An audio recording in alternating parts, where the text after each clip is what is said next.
Hello everyone, आपका स्वागत है पाइथन के इस वीडियो में।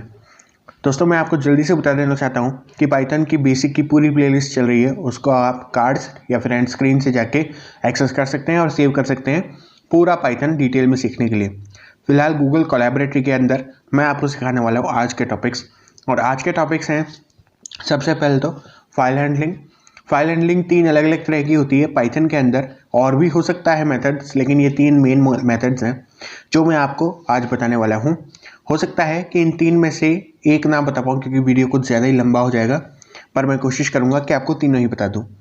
देखिए, सबसे पहला मेथड है, वो मेथड है सिंपल फाइल हैंडलिंग का, जिससे आप किसी भी टेक्स्ट फाइल में या किसी और एक्सटेंशन फाइल में कोई डेटा राइट करते हैं या रीड करते हैं।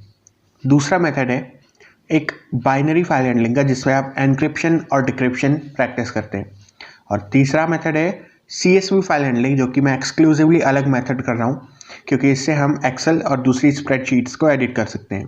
तो ये तीनों मेथड्स आज की वीडियो में देखेंगे और सीखेंगे, जानेंगे कि किस तरीके से पाइथन में फाइल्स को हैंडल किया जा सकता है और क्रिएट किया जा सकता है। ओके, तो शुरू करते हैं। मैं कोलैबोरेटरी का यूज़ कर रहा हूँ। इसके बारे में मैंने कल के वीडियो में आपको बताया था। अगर आपने वो वीडियो नहीं देखा है तो आप कार्ड से देख सकते हैं। अदरवाइज़ ये सिर्फ एक सॉफ्टवेयर है, आप पाइथन भी यूज़ कर सकते हैं। मैं क्यों पाइथन यूज़ नहीं कर रहा हूँ? क्योंकि मैंने कई सारे वीडियोज़ में पाइथन यूज़ कर लिया है। अब कोलैबोरेटरी से भी आपको इंट्रोड्यूस कराना ज़रूरी है, तो मैं इस तरह से अपने सॉफ्टवेयर चेंज करता रहूँगा। आपको जो पसंद है आप उसे यूज़ कर सकते हैं। तो मैं यहाँ पर एक न्यू कोड क्रिएट कर लेता हूँ और अब मैं आपको बताता हूँ। जूम करके देखो, अब मैं कर रहा हूँ फाइल हैंडलिंग यहाँ पे। तो फाइल हैंडलिंग में मैं सबसे पहले क्या करूँ, एक फ़ाइल क्रिएट कर लूँ। ओके, तो इस फाइल को मैं क्रिएट कर सकता हूँ। मैं क्या लिखूँगा, फाइल इक्वल्स ओपन, और फिर मैं यहाँ पे फाइल का नाम दे दूँगा file1.txt और मोड दे दूँगा मोड इक्वल्स, और यहाँ पर मैं दे दूँगा राइट। ओके, राइट मोड में हम फाइल को ओपन कर रहे हैं। अब इसका लाइन का मतलब क्या है, एक बार ध्यान से सुनिए। फाइल तो एक वेरिएबल है, ओके, जिसके अंदर वो जो फाइल हम ओपन कर रहे हैं उसका ऑब्जेक्ट आके सेव हो जाएगा। फाइल एक वेरिएबल है, सिंपल, हो गया ख़त्म। ओपन एक ऐसा फंक्शन है जो हमने नाम दिया है फाइल का, उस फाइल को ओपन करेगा। और किस मोड में ओपन करेगा, राइट मोड में, यानी कि कुछ लिखने के लिए ओपन करेगा। ओके, तो उस फाइल को ओपन करके और ये ओपन फंक्शन रिटर्न कर देगा, जो कि फाइल नाम के वेरिएबल में आके सेव हो जाएगी। तो अब हम राइटिंग कर सकते हैं। देखिए, यहाँ जो मैंने मोड लिखा है वो सिंगल कोटेशंस के अंदर एक कैरेक्टर होता है। या तो वो होगा A अपेंड के लिए, या फिर वो होगा R रीड के लिए, या वो होगा W राइट के लिए, या फिर वो हो सकता है AB RB या WB बाइनरीज के लिए, वही अपेंड राइट और रीड। ओके, तो अब यहाँ पर हमने फाइल को ओपन कर लिया है। इसके अंदर कुछ लिखना ज़रूरी है, तो मैं फाइल डॉट राइट करके लिख सकता हूँ और मैं लिखूँगा यहाँ पे this is a text file. ये मैंने लिख दिया और इसके बाद में मैं फाइल को क्लोज़ कर दूंगा। यहाँ हो क्या रहा है, राइट मेथड की मदद से मैंने फाइल के अंदर कोई भी सिंपल एक स्ट्रिंग लिख दी, जैसे हम लिख सकते हैं। और यहाँ क्लोज़ क्यों किया, क्योंकि हमें कुछ भी लिखने के बाद फाइल को सेव भी करना होता है। तो फाइल को क्लोज़ करने के साथ साथ उसे सेव भी कर दिया जाएगा। अगर आप ये कमांड नहीं लिखते हैं तो फाइल नहीं चलेगी। अब मैं आपको बता दूँ एक लास्ट चीज़ कि राइट मोड क्या होता है। राइट मोड में स्पेसिफिकली आप जानते हैं कि मैंने बता दिया, राइट करते हैं फाइल के अंदर डेटा। लेकिन राइट करने के अलावा राइट मोड में कुछ ऐसी खास बातें हैं कि अगर वो फाइल ऑलरेडी एग्जिस्ट नहीं कर रही है तो उसको क्रिएट कर दिया जाएगा, और अगर वो कर रही है तो उसको ओवरराइट कर दिया जाएगा।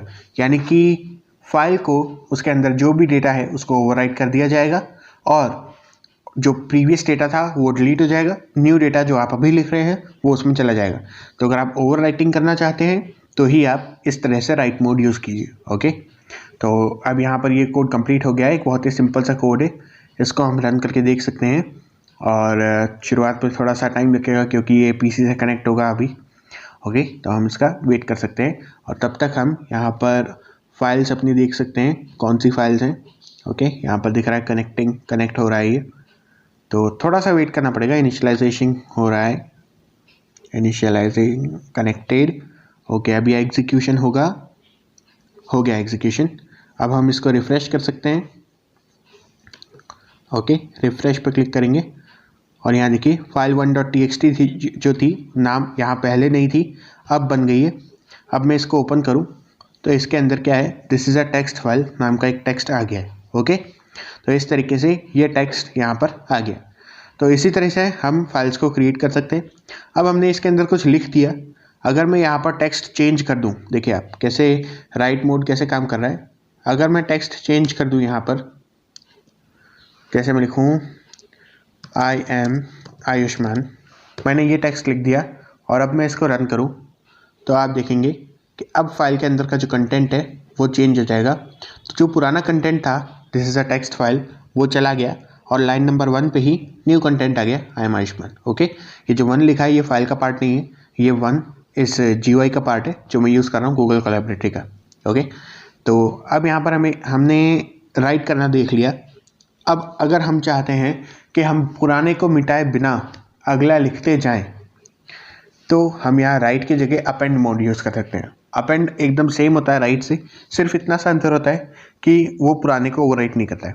ओके, वो उसमें आगे से आगे चीज़ें ऐड करता रहता है। तो हम अब यहाँ पर एक और सेंटेंस इस फाइल के अंदर ऐड कर देते हैं, जिससे आई am teaching Python. Okay, I am teaching Python, इसको भी मैं फाइल के अंदर सेव कर सकता हूँ। इसको रन करके हो गया। इस फाइल को ओपन करके देख लेते हैं, ये देखिए I am Ayushman, I am teaching Python ऐसा आ गया।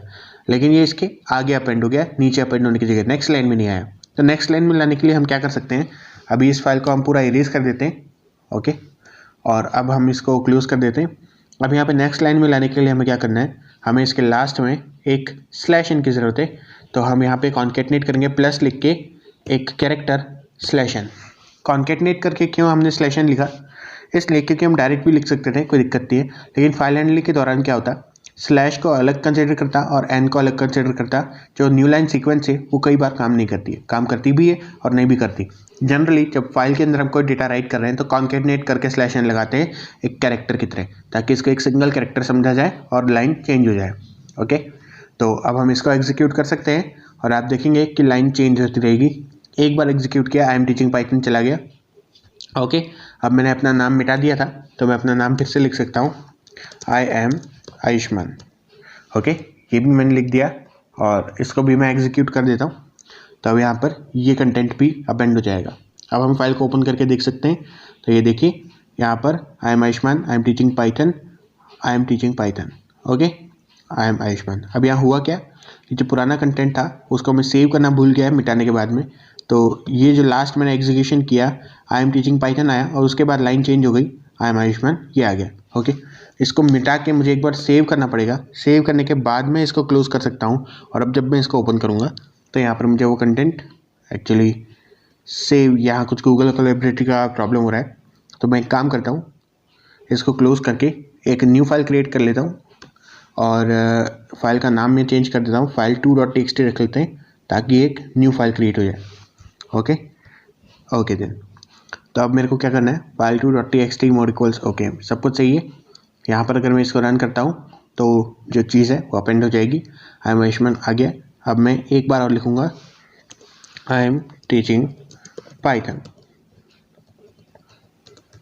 ओके, ये मैंने लिख दिया।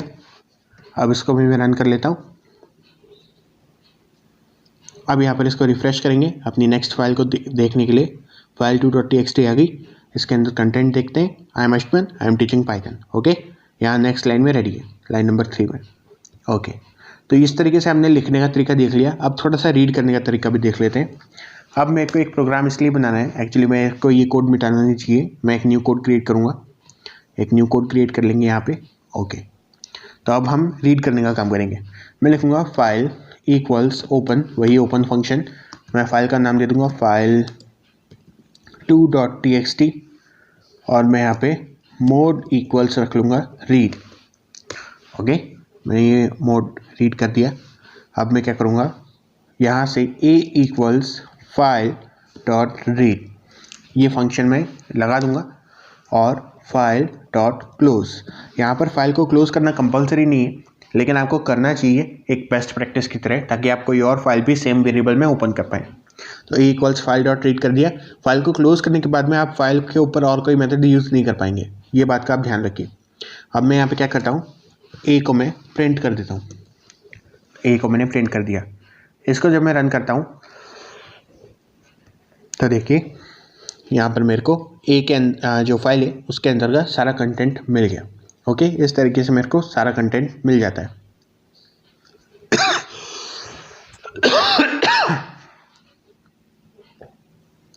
ओके, तो अब मैं क्या करता हूँ, यहाँ पर मैंने रीड कर लिया, लेकिन मैं चाहता हूँ इसके रीड करने के और भी मेथड्स होते हैं, तो वो मैं आपको बताऊँ। तो सबसे पहले तो आपने रीड मेथड देख लिया।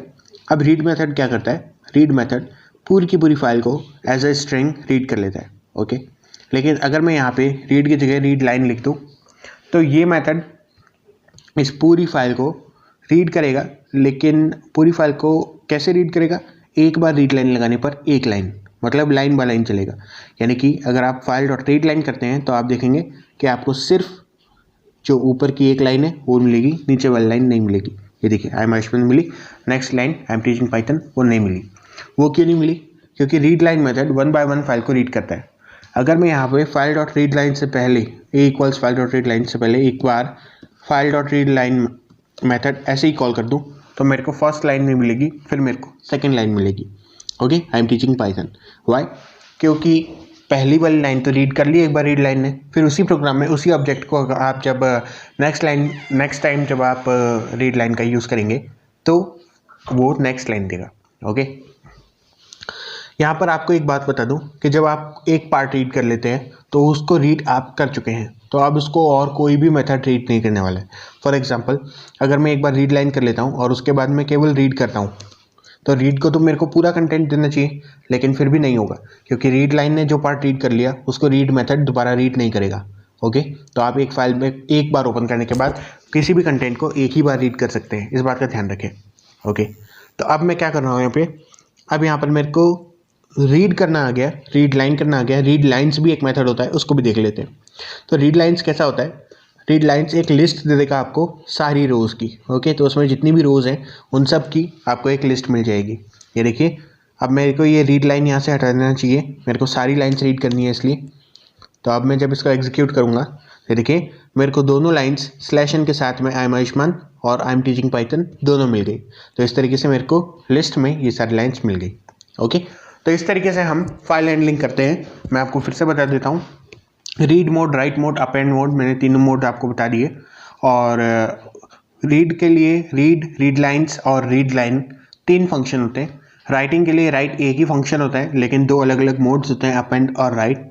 अपेंड मोड क्या करता है, पुराने को ओवरराइट किए बिना वो नया कंटेंट लिख देता है, और अगर फाइल पहले से एग्जिस्ट नहीं करती है तो उसको क्रिएट कर देता है। राइट मोड पुराने को ओवरराइट करके नया लिखता है, पुराना डिलीट कर देता है, और अगर फाइल पहले से एग्जिस्ट करती है तो उसको ओवरराइट कर देता है, नहीं करती तो क्रिएट करता है। और रीड मोड, उसके अंदर 3 फंक्शंस होते हैं। रीड, जो कि पूरी फाइल को as a plain string read कर लेता है। रीड लाइन, जो कि one by one, line by line एक लाइन रिटर्न करता है। और रीड लाइन्स, जो कि एक साथ सारी लाइन्स को रीड करके एक लिस्ट में रिटर्न कर देता है। ओके, तो आई होप कि आपको ये वीडियो अच्छा लगा होगा। अब अभी रुकिए, अभी कहीं जाना नहीं है। मैं आपको एक टॉपिक कंप्लीट करवा दिया मैंने, जो कि था सिंपल फाइल हैंडलिंग। आप टेक्स्ट फाइल से कैसे फाइल हैंडलिंग कर सकते हैं। ओके, तो अब इसका एक काम करते हैं, हम एक लाइव प्रूफ देख लेते हैं इसका। ठीक है, तो एक ऐसा प्रोग्राम बना के हम देख लेते हैं जो कि हमारे लिए ये काम आसानी से कर दे कि हमको एक डेटाबेस बनाना है। ओके, अभी कोई बहुत मुश्किल काम नहीं होने वाला, फिर भी आप देखें। डेटाबेस बनाना है मेरे को, और इस डेटाबेस का काम क्या होगा कि किसी भी स्टूडेंट का, या स्टूडेंट छोड़ो, एम्प्लॉय का नाम, उसकी सैलरी और डिपार्टमेंट, ये जो है ये तीनों चीज़ें एक टेबल के रूप में एक टेक्स्ट फाइल के अंदर लिख दे, ऐसा मेरे को एक प्रोग्राम बनाना है। तो ये मैं कैसे बनाऊंगा, इसके लिए सबसे पहले मेरे को क्या करना है, स्टेप बाय स्टेप चलना है। डायरेक्ट फाइल हैंडलिंग नहीं करनी है मेरे को, डायरेक्टली फाइल हैंडलिंग नहीं करनी है। स्टेप बाय स्टेप मैं अपना काम करूँगा। कैसे करूँगा, ये देखिए। सबसे पहले मेरे को ये डेटाबेस बनाने के लिए मैं क्या करूँगा, एक यहाँ पर लिस्ट ले लूँगा। ठीक है, सबसे पहले एक हेडिंग नाम का एक वेरिएबल बनाऊँगा, एक स्ट्रिंग होगी वो, और इस स्ट्रिंग के अंदर मैं क्या लिखूँगा, नेम।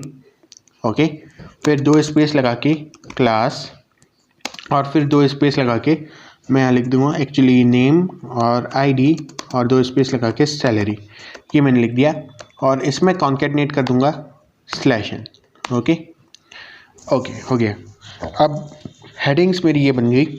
अब मैं क्या करूँगा, यहाँ पर एक, क्योंकि मैंने आपको क्लास नहीं बताया है इसलिए नेम्स इक्वल्स एम्प्टी लिस्ट बना लूँगा।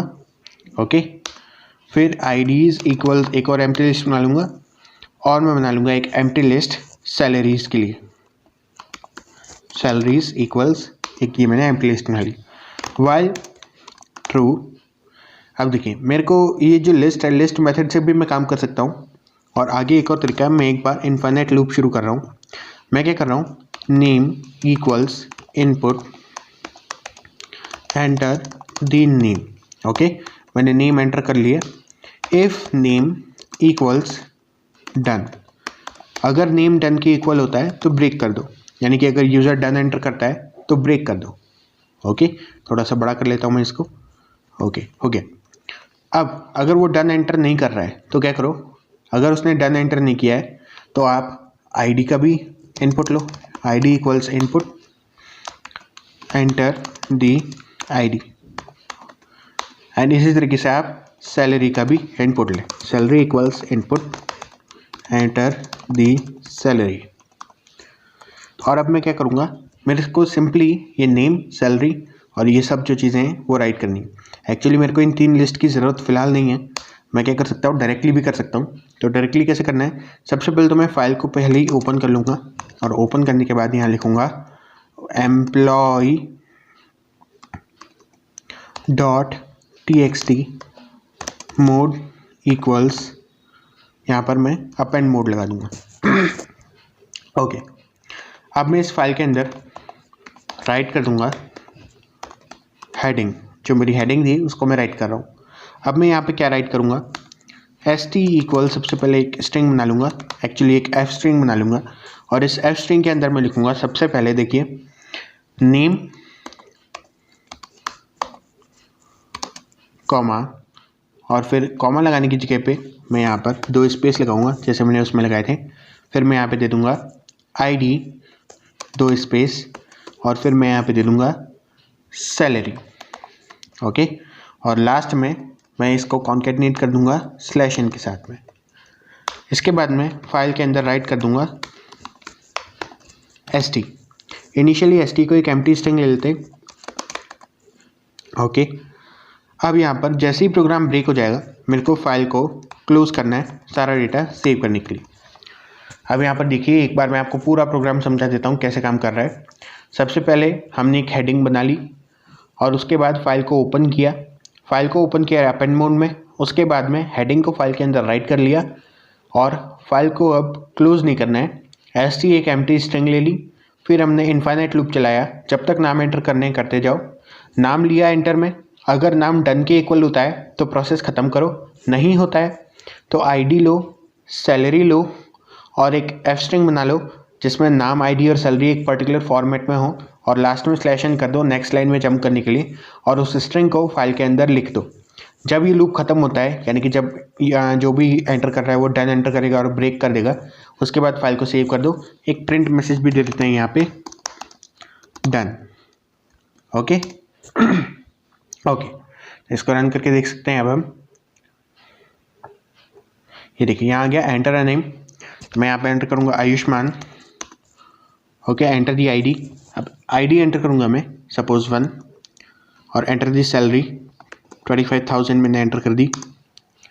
अब यहाँ पे फिर से पूछ रहा है enter the name Arvind, enter the ID 2, salary यहाँ पर सपोज मैं एंटर करता हूँ 20,000।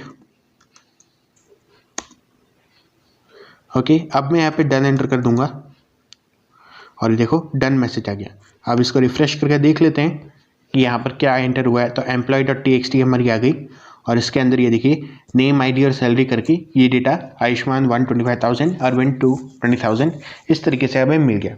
ओके, तो ये बहुत ही अच्छा तरीका हुआ फाइल के अंदर राइट करने का। अब यहाँ पर हमने सिंपल फाइल हैंडलिंग बहुत अच्छे से देख ली है। अब हम क्या करते हैं, नेक्स्ट टॉपिक पे बढ़ते हैं, और हमारा नेक्स्ट टॉपिक क्या होगा, वो होगा हमारा पिकल मॉड्यूल, यानी कि बाइनरी फाइल हैंडलिंग। ओके, तो ठीक है, अब हम नेक्स्ट टॉपिक पे बढ़ते हैं। और अगर आपको ये टॉपिक समझ में नहीं आया है तो आप अब तक का रिवाइंड करके देख सकते हैं, और ये जो सारा कोड है वो सारा कोड आपको मैं दे दूंगा डिस्क्रिप्शन में जो नोट्स हैं उनके ज़रिए।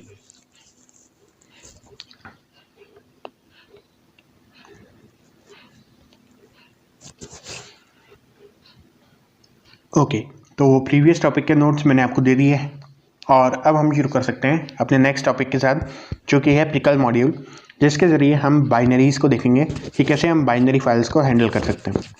तो इसके लिए हम क्या करेंगे, हम सबसे पहले पिकल मॉड्यूल इंस्टॉल करना होगा, क्योंकि वो एक इनबिल्ट मॉड्यूल नहीं है। ओके, पाइथन कोर में नहीं है वो, उसको इंस्टॉल करना पड़ेगा। इसको इंस्टॉल कैसे करेंगे, आप लिखेंगे पिप इंस्टॉल पिकल मिक्सिन, ऐसा आप लिखेंगे। अब हो सकता है कि अगर आप अपने लोकल पीसी पे काम कर रहे हैं तो ये चीज़ काम ना करे, तो आप इसके लिए अलग अलग काम कर सकते हैं। एक तो आप सबसे पहले py स्पेस -m भी लिख सकते हैं। मैं आपको दूसरी लाइन में लिखा देता हूँ, py space -m install pickle mixing, ऐसे भी आप लिख सकते हैं। अगर ये काम नहीं करता है तो आप लिख सकते हैं py, अब देखिए py-m के बाद में पिप लगाना भूल गया, पिप। ओके, अब अगर ये चीज़ भी काम नहीं करती है तो सबसे बेस्ट है कि अपने पाइथन के अंदर जो आपका पाइथन फोल्डर है वो आपको कहाँ मिलेगा, वो आपको मिलेगा यूज़र्स के अंदर। आपका जो भी नाम है उसके अंदर, ऐप डेटा के अंदर, लोकल के अंदर, प्रोग्राम्स के अंदर आपको मिलेगा पाइथन 3, उसके अंदर स्क्रिप्ट्स के अंदर एक pip.exe आपको मिलेगी। इतना बड़ा एड्रेस मैंने बोल दिया, यहाँ पर मैं लिख देता हूँ। आपको जाना है सबसे पहले सी में, फिर यूज़र्स, फिर आपको जाना है योर यूज़र नेम, जो भी आपका यूज़र नेम है उसमें, फिर आपको जाना है ऐप डेटा में, फिर आपको जाना है लोकल में, फिर आपको जाना है प्रोग्राम्स में, फिर आपको जाना है पाइथन 37 में, पाइथन 37 39 कुछ भी हो सकता है। ओके, फिर आपको जाना है यहाँ पर स्क्रिप्ट्स में, और यहाँ पर आपको pip.exe मिल जाएगी। ओके, ये मैंने पूरा एड्रेस लिख दिया विंडोज़ के हिसाब से। हो सकता है आपका एड्रेस अगर आपने चेंज किया हो तो कुछ और हो, लेकिन मेजॉरिटी ऑफ केसेस में यही होगा।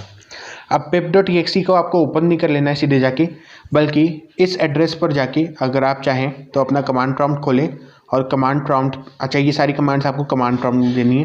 कमांड प्रॉम्प्ट खोलें और यहाँ इतना कॉपी करके, जो मैंने हाईलाइट कर रखा है इतना कॉपी करके cd लिख के आगे उसमें पेस्ट कर दें। ओके, तो मैं यहाँ पे क्या करता हूँ, लिख देता हूँ cd और फिर इस पूरे को मैं पेस्ट कर देता हूँ यहाँ पर। cd का मतलब है चेंज डायरेक्टरी, तो आप चेंज कर लेंगे डायरेक्टरी। उसके बाद आप लिखेंगे जब पिप इंस्टॉल पिकल मिक्सिन, तो आपका काम हो जाएगा बिना किसी तकलीफ के। ओके ओके देन, तो इतना काम मैंने आपको इसलिए बताया ताकि आप सीख सकें कैसे आपको ये मॉड्यूल इंस्टॉल करना है। ओके, तो ये सारा कुछ जो है इसके आगे मैं हैश लगा सकता हूँ, hash hash hash hash hash. Okay, सबको कमेंट आउट कर दिया। इन लाइंस को मैं एग्जीक्यूट नहीं करने वाला हूँ, मैं अपना प्रोग्राम शुरू करता हूँ। तो फिलहाल मैंने इस फर्स्ट कमांड से, गूगल कोलैबोरेटरी में अगर आप करें तो फर्स्ट कमांड से ही हो जाएगा। ओके, मैं एक न्यू कोड ही बना लेता हूँ, इसको मैंने छोड़ देता हूँ ऐसे ही। न्यू कोड बना लिया मैंने और इसको मैं यहाँ पर लिख देता हूँ पिप इंस्टॉल पिकल मिक्सिन, और जब मैं इसको रन करूँगा तो ये मेरे को कहेगा रिक्वायरमेंट ऑलरेडी सेटिस्फाइड। ओके, क्योंकि मैंने पहले ही इंस्टॉल कर लिया। अब मैं यहाँ पे क्या करता हूँ, सीधे इंपोर्ट करता हूँ, इंपोर्ट पिकल। ओके, आपको पिकल मॉड्यूल इंपोर्ट करना है। उसके बाद में आप क्या लिखेंगे, सबसे पहले आप लिखेंगे प्रिंट, यहाँ पे मैं लिख सकता हूँ डम्प्स। डम्प्स एक फंक्शन है जो किसी भी स्ट्रिंग को डंप करने का काम करता है, हेलो। ओके, तो इस स्ट्रिंग को बाइनरी में कन्वर्ट करके और एक बेस 10 वैल्यू बना के उसको प्रिंट करने का ये प्रोग्राम है। ओके, तो मेरे को यहाँ डम्प्स नहीं, मेरे को यहाँ पिकल डॉट डम्प्स लिखना चाहिए। अगर मैं सिर्फ डम्प्स लिखना चाहता हूँ तो मैं सब कुछ इंपोर्ट कर लूँ पिकल के अंदर से। अगर आप ऐसा करना चाहते हैं तो आप लिख सकते हैं फ्रॉम पिकल इम्पोर्ट स्टार, ऐसा भी लिख सकते हैं, लेकिन ये रिकमेंडेड नहीं है, तो आप पिकल डॉट डम्प्स लिख दें। इसको जब मैं एग्जीक्यूट करूँगा तो मेरे को एक अजीब सी बाइनरी स्ट्रिंग मिलेगी, ये देखिए ये वाली। लेकिन आप ध्यान दें तो इसके अंदर आप देखिए ये जो बाइनरी स्ट्रिंग है इसके अंदर ये हेलो पूरा का पूरा इनहेरिटेड है। ओके, ये पूरा का पूरा हेलो इसके अंदर है। तो ये एक गलत चीज़ है, लेकिन ये कोई गलती नहीं है। ये एक्चुअली इसलिए हो रहा है क्योंकि जो हमारे सॉफ्टवेयर्स हैं वो हमारे सॉफ्टवेयर्स इस बाइनरी को रीड करके यहाँ पर वो टेक्स्ट जनरेट कर रहे हैं, और इस बाइनरी का एक्चुअल फेस ये नहीं है। बाइनरी आप जानते ही क्या होता है, 1 और 0। यहाँ पर x भी आ रहा है, ओके, 3 भी आ रहा है, 5 भी आ रहा है, HELLOQ XOO यानी क्या क्या आ रहा है, ओके। तो ये तो है, बाइनरी नहीं है।